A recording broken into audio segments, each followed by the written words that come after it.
vamos estar compartilhando o texto da palavra do Senhor nesses domingos, os quintos domingos deste ano. Nós trabalhamos temas relacionados a resgate, e nós falamos em outras oportunidades de alguns personagens bíblicos que fizeram algo relevante, como Boaz, como Josias, profeta Oséias, e nós não poderíamos fazer diferente, seguindo na linha aqui desses resgatadores, falando sobre o maior resgatador de todos, que é Jesus. E o texto é bem conhecido, João capítulo 3, versículo 16. Eu quero convidar você a abrir a sua Bíblia. E falando de resgate, antes que eu leia o texto, importante frisar, amanhã, antes que eu pergunte para você o que se comemora amanhã, e você falar para mim que é o Dia das Bruxas, e eu jogar essa Bíblia aqui em você, amanhã nós comemoramos, a Reforma Protestante. Martinho Lutero pregou as suas pouquíssimas teses contra aquilo que estava sendo feito na igreja, as aberrações que eram praticadas, e nós comemoramos porque foi um marco histórico na vida da igreja, a Reforma Protestante, e para nós tem essa relevância. Então, por isso, querido, não vista o seu filhinho, a sua filhinha, de bruxinha, de vampirinho, porque isso não tem nada a ver com o Evangelho de Jesus Cristo, É maldição que se atrai para dentro da tua casa, fazendo esse tipo de aberração. Ai, pastor, mas os amiguinhos da minha filha gostam tanto do meu filho. Se eles soubessem o que é feito normalmente no dia 31, no mundo todo, em muitos lugares, os sacrifícios humanos, crianças que são raptadas para sacrifícios que são feitos em rituais satânicos, talvez seu filho não acharia mais tão bonitinho isso. E isso acontece. Crianças são raptadas e barbaridades são cometidas. Rituais de bruxaria são praticados nesse dia. Então, quando o pessoal brinca Dia das Bruxas e vamos celebrar o Dia das Bruxas, tome muito cuidado, porque tem muita maldade acontecendo nesse dia, e nós temos algo superior, soberano a comemorar. Deus levantou um homem em 1517, acho que é isso, 31 de dezembro de 1517, para promover uma mudança gigantesca no curso que a igreja tomava naquela época. Então nós temos sim o que celebrar. A Reforma Protestante, ela vai muito além do que você botar um chapéu de bruxo e querer sair voando por aí. Então, meu irmão, minha irmã, esses negócios aí de festa junina, Dia das Bruxas, por favor, não vá por esse caminho, não imite o mundo, O apóstolo João diz: não ame o mundo nem o que nele há. Então, abra seu olho, não faça o seu irmão pecar, porque às vezes não é só você que está pecando. Tem um jeito de você fazer, às vezes você quer fazer e faz escondido, aí ninguém vê. Mas o que o crente esperto faz hoje em dia?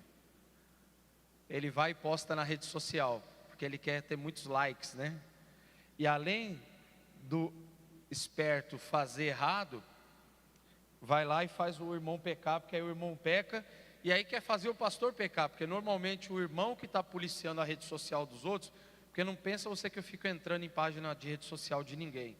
Eu não perco meu tempo, nem na minha direita eu entro. Aí sabe o que acontece, querido? Aí o irmão manda para mim: pastor, onde já se viu isso? Eu falo: você já falou com a pessoa? Não. Eu falo: então por que você está vindo falar para mim? Se foi você que viu o problema, vai lá falar com ele. Ah, mas é porque eu estou passando para o pastor. Eu falo: então, e eu estou repassando para você.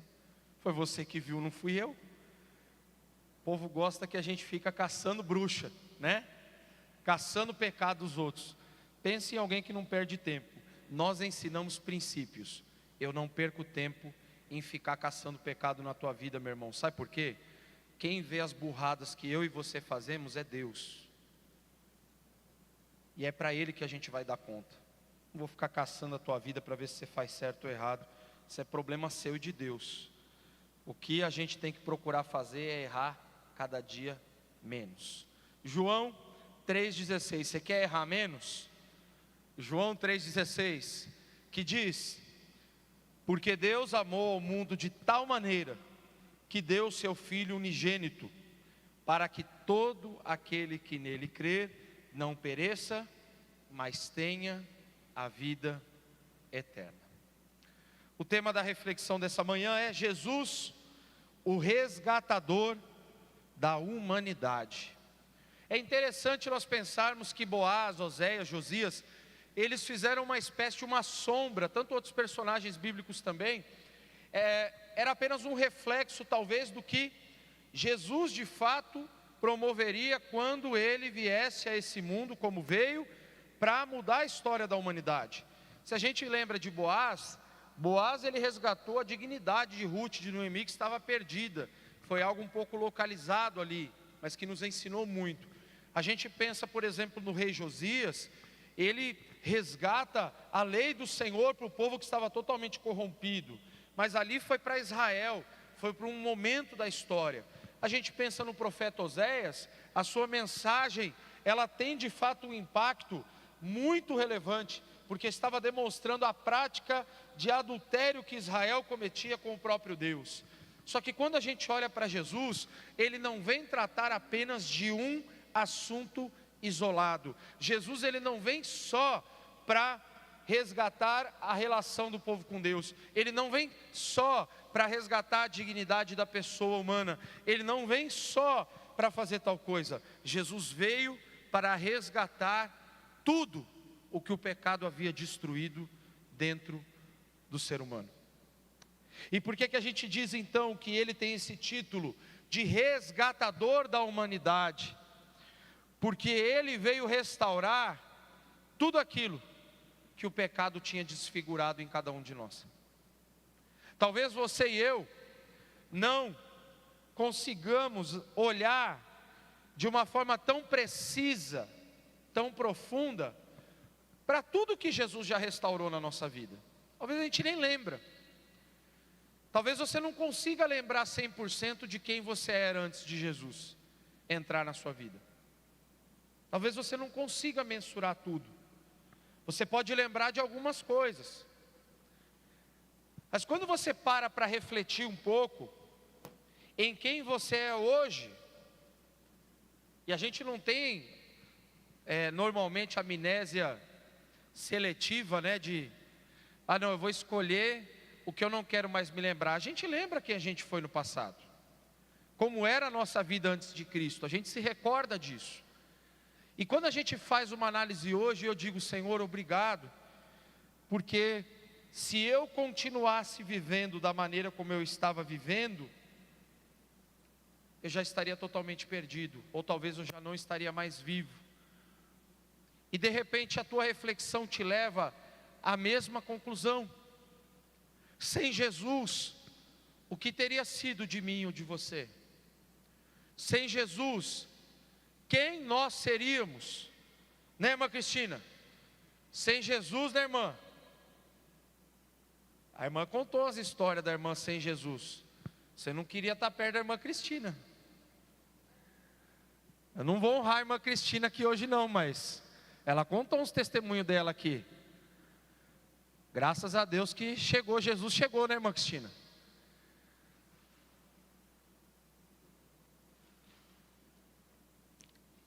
Mas ela,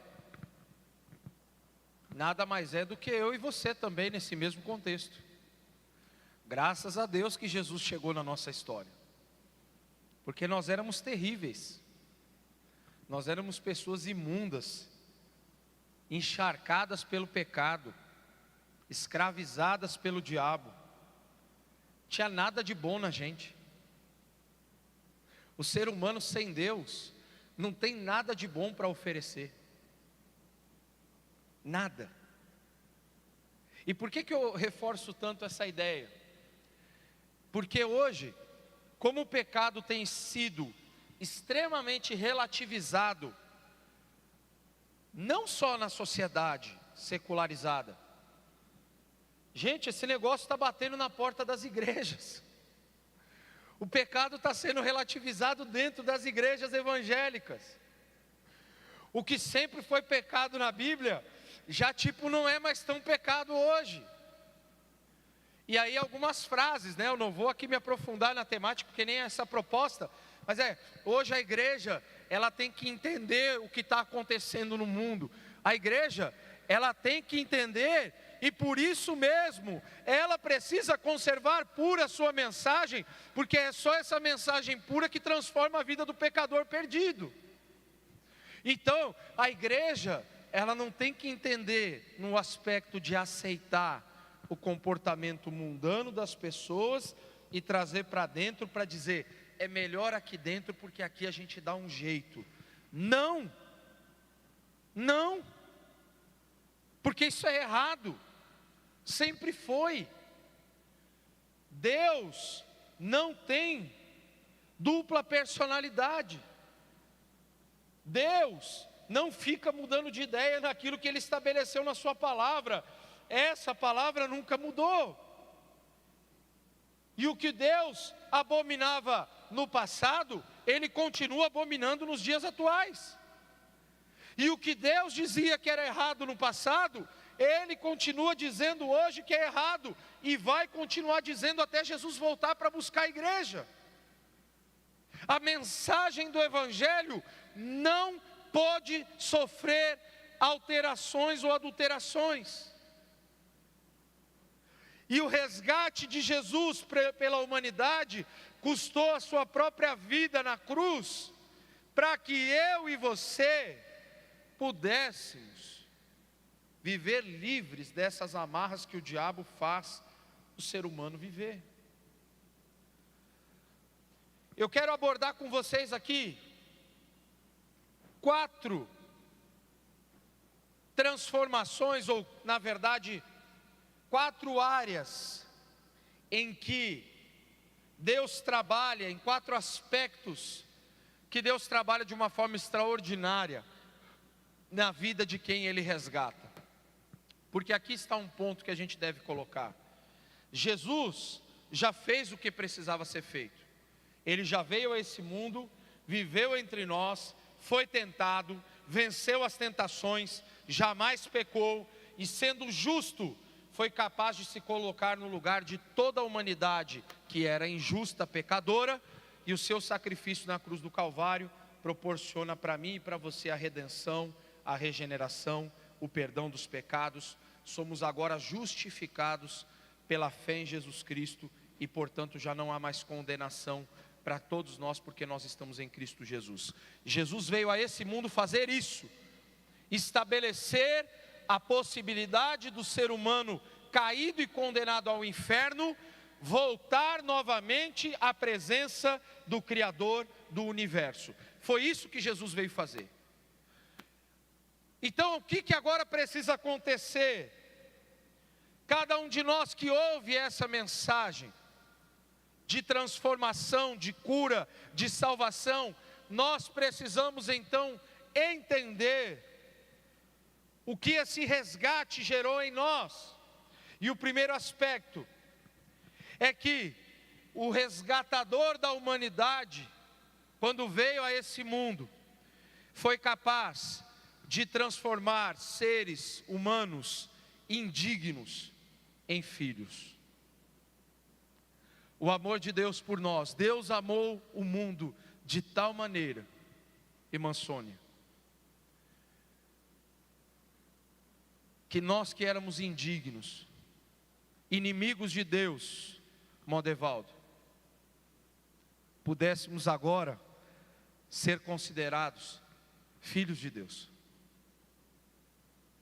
E quem diz isso é a Bíblia, não sou eu não inventei nada.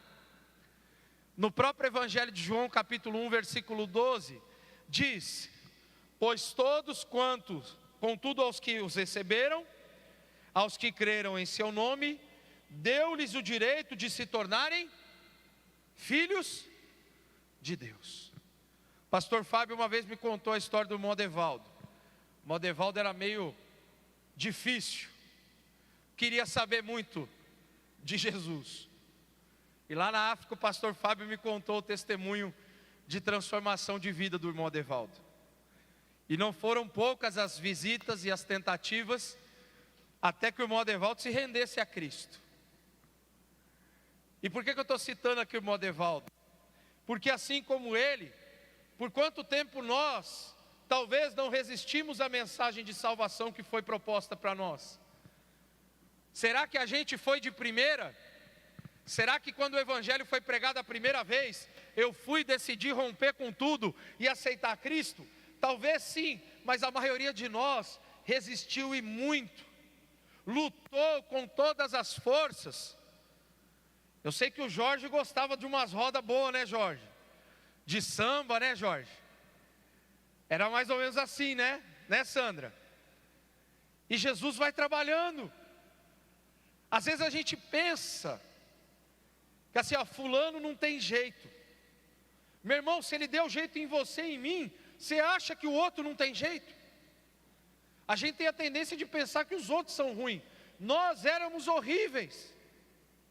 O que fez a gente ficar um pouco mais ajeitado foi a graça de Deus. Foi o fato de que Deus olhou para nós e transformou o nosso coração. Manucilene, nós éramos indignos aos olhos de Deus. O Pai não poderia nos olhar direto, porque nós seríamos fulminados pelos nossos pecados. Mas o apóstolo João vai dizer que aos que o receberam, o dia que você aceitou Jesus na sua vida, que você confessou a Ele os teus pecados, que você professou a sua fé em Cristo, dizendo: eu te recebo como meu único e suficiente Salvador e Senhor. O dia que você fez isso, o Pai Celestial, ao olhar para a tua alma, antes ele só enxergava um indigno condenado ao inferno. Quando você faz essa entrega a Cristo, Ele olha para você e diz assim: esse é o meu filho, que vai estar comigo na eternidade. Ele foi resgatado.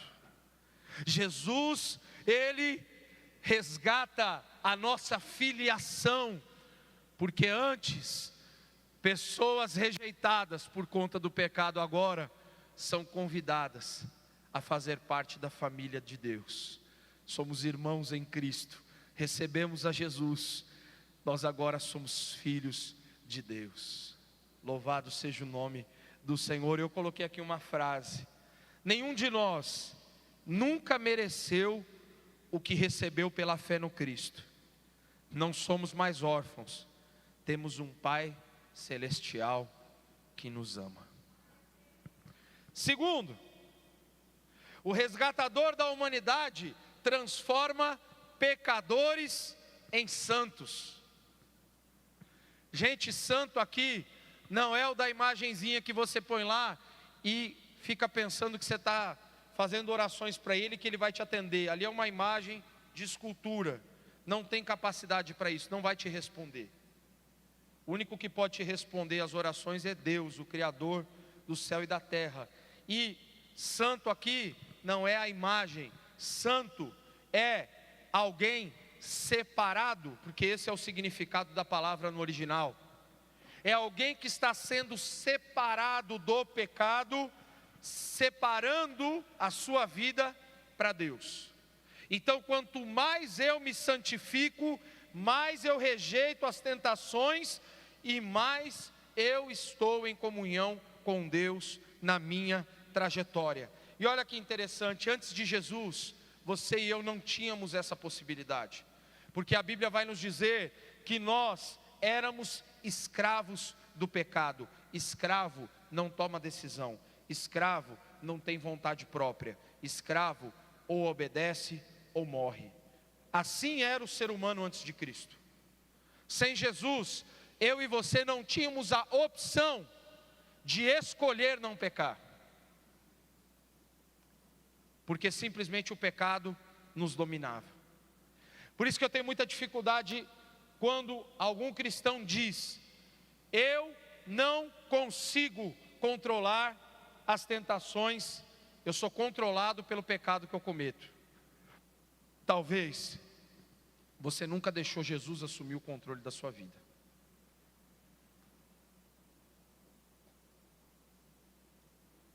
E por que eu digo isso? Porque o apóstolo Paulo vai dizer assim: pois que quem está debaixo da graça e não debaixo da lei, o pecado não mais terá domínio sobre vós. Ou seja, quando eu, como diz Paulo lá aos Efésios capítulo 2, versículo 8 e 9, vocês são salvos pela graça, mediante a fé. Quando ele diz que a nossa salvação é por meio da graça, essa graça é quem traz a libertação da minha escravidão do pecado. Então agora eu não sou mais considerado pecador de essência, eu sou pecador de tropeço. Pecador de essência é aquele que vive diariamente escravizado pelo pecado e não tem como sair daquela situação sozinho.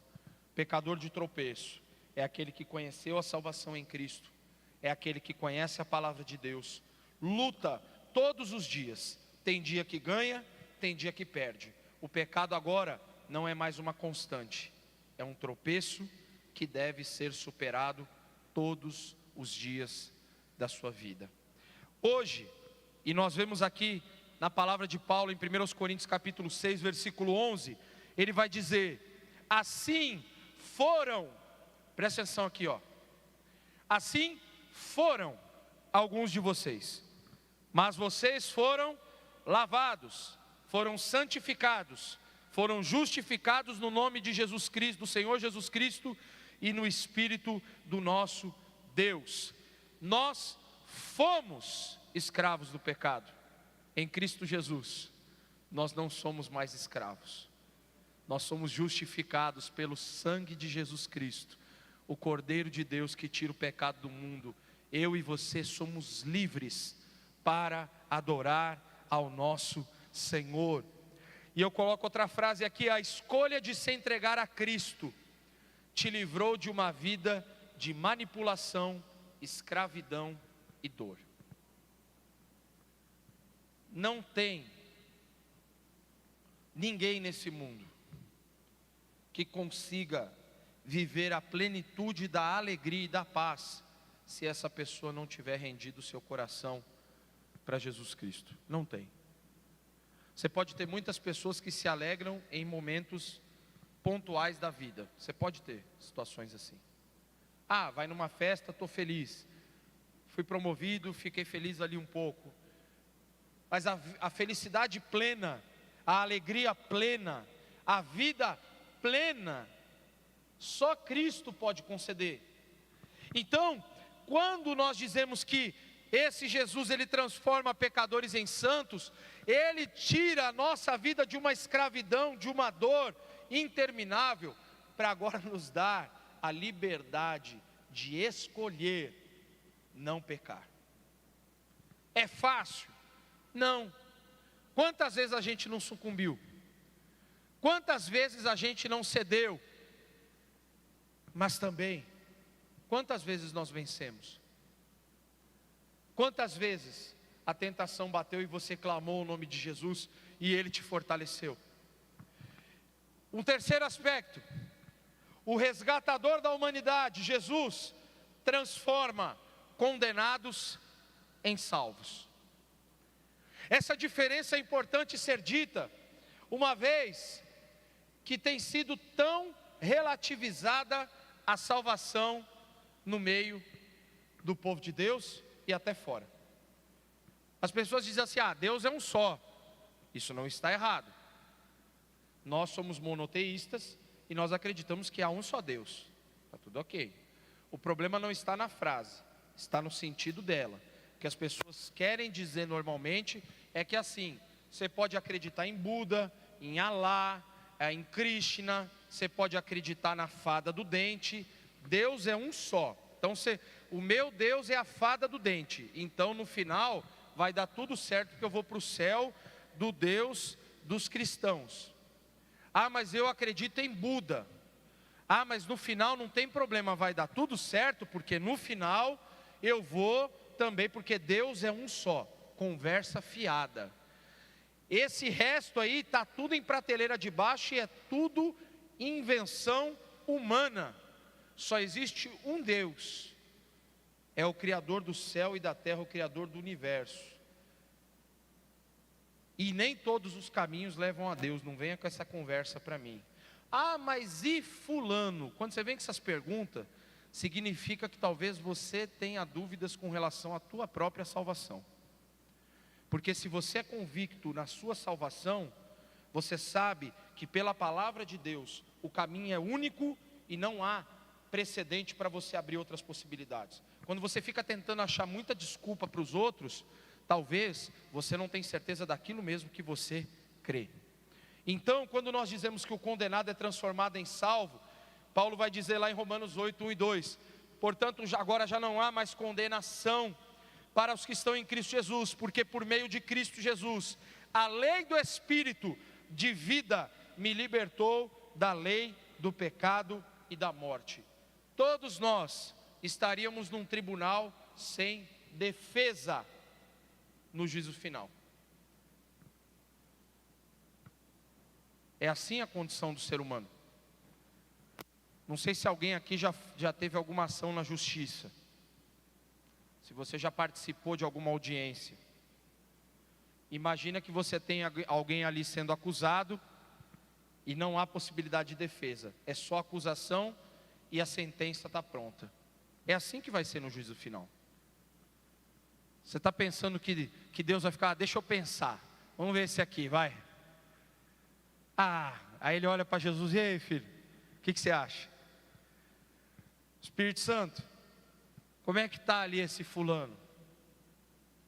Meu irmão, se você não for arrebatado quando Jesus vier buscar a igreja, estou dizendo, se você estiver vivo, e se você não ressuscitou no arrebatamento, eu tenho uma triste notícia para te dar, você está condenado, meu irmão, você vai para o inferno. É simples assim. Isso foi ensinado terça-feira aqui, na escola bíblica. Mas não tem purgatório? Não tem. Mas não tem segunda chance? Não tem. Se você morrer sem Cristo, você está condenado.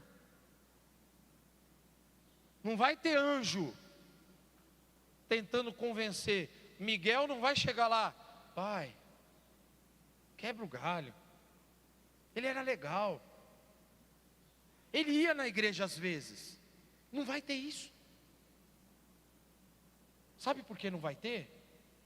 Porque quem tinha que ser salvo não está diante do trono branco para ser julgado. Está diante do tribunal de Cristo para ser galardoado. O salvo, ele não é julgado, ele é recompensado pela vida que viveu nessa terra. Por isso que Paulo diz, já não há condenação, porque eu estou salvo, eu estou em Cristo. Eu não sou mais passível de condenação. O sangue de Jesus é a minha defesa. E o diabo não pode fazer nada contra o sangue de Cristo. E se a gente não entende isso de forma clara, o diabo fica acusando a gente todo dia. Você não faz nada certo, Deus não te ama, e não sei o quê. E se você não tem convicção de que Jesus Cristo, quando você aceitou a Cristo, Ele te transformou de um condenado, perdido, pecador, em alguém salvo agora, justificado, santificado, que pode clamar a Deus e chamá-lo de papai querido. Em Cristo você pode chegar no Santo dos Santos, sem ser fulminado, porque o sangue de Jesus garante ingresso para mim e para você. Percebe como é importante entender que você não é mais condenado? Jesus te absolveu da condenação eterna. E aqui eu coloco: a sua novidade de vida te isenta de ser condenado num julgamento impossível de alcançar absolvição, pois não há possibilidade de defesa. O juízo final, meu irmão, é para quem nunca quis saber da mensagem de salvação. O juízo final nada mais é do que a manifestação do amor e da justiça de Deus. Deus não ama quem será condenado e ir para o inferno. Deus amou de tal maneira que Ele enviou o seu Filho para morrer pelos pecados de toda a humanidade. Deus não queria ninguém no inferno. O inferno foi um local criado para o diabo e para os seus anjos caídos. O inferno nunca foi um projeto de Deus para a humanidade. O projeto de Deus para a humanidade é o céu. E Jesus disse: na casa de meu Pai há muitas moradas. Já convidamos, mas ainda tem lugar, a parábola do grande banquete. Então vai convidar mais gente. Vai chamar todo mundo que tiver pelas ruas. Chama para que a casa fique cheia. Eu e você temos uma missão clara. Precisamos fazer a casa do Pai se encher. E aqui não é somente o fato de ter pessoas, bastante gente no templo. É claro que é muito importante isso, mas nós estamos falando principalmente do fato de que o céu tem lugar para todo aquele que confessar o nome de Jesus. Não tem lugar restrito, não tem sala VIP, não tem crente mais importante. Tem Deus Pai, Filho e Espírito Santo, os anjos do Senhor e a igreja que vai morar na Nova Jerusalém com Cristo. É uma mensagem simples. E por último eu coloco aqui: o resgatador da humanidade, Ele concede a peregrinos um lar eterno. Eu e você aqui, meus irmãos, nós estamos de passagem. Todo ser humano está, na verdade, porque quando morre, passa para o estado eterno, de vida ou de condenação, de destruição. Mas principalmente o cristão, ele sabe que essa vida, ela não se encerra em si mesma, não acaba tudo aqui. O cristão tem uma esperança. Nós temos o céu, irmã Cristina, para desfrutar. Como cristãos, como filhos de Deus, nós vamos passar a eternidade com o nosso Deus. Nós não ficaremos no limbo, como alguns dizem, né? Onde é que eu vou ficar? Eu não sei. O cristão sabe. Nós temos certeza da onde nós estaremos. Paulo escreve aos Coríntios, 2 Coríntios capítulo 5, versículo 1: sabemos que, se for destruída a temporária habitação terrena em que vivemos, temos da parte de Deus um edifício, uma casa eterna no céu, não construída por mãos humanas. Você e eu podemos morrer, mas o nosso lar eterno já está preparado por Cristo. E um dia o anfitrião vai nos receber e vai dizer: vinde benditos de meu Pai, eis o reino que vos estava proposto desde a criação.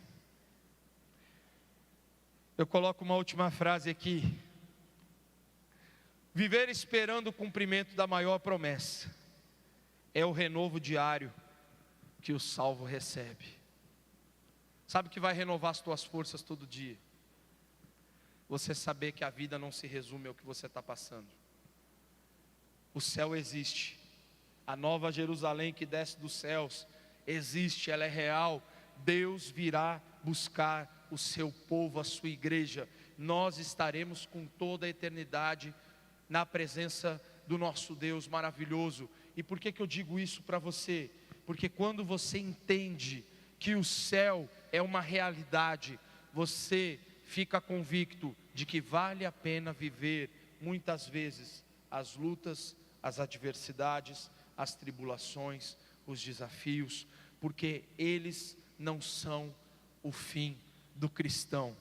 Na verdade, tudo que nós passamos com Cristo ao nosso lado. Ele nos acompanha, Ele mora na nossa dor, Ele conduz os nossos momentos de vale, de sombra da morte, junto ao nosso lado, para nos prometer um lar eterno, para estarmos com Ele por toda a eternidade. E eu quero concluir dizendo para você o seguinte: Jesus veio a esse mundo amando a todos incondicionalmente, para possibilitar a cada um de nós a chance de entregar o nosso coração a Ele, decidindo por uma verdadeira transformação de vida, que é fundamentada no arrependimento, confissão de pecados e uma vida de serviço ao Senhor.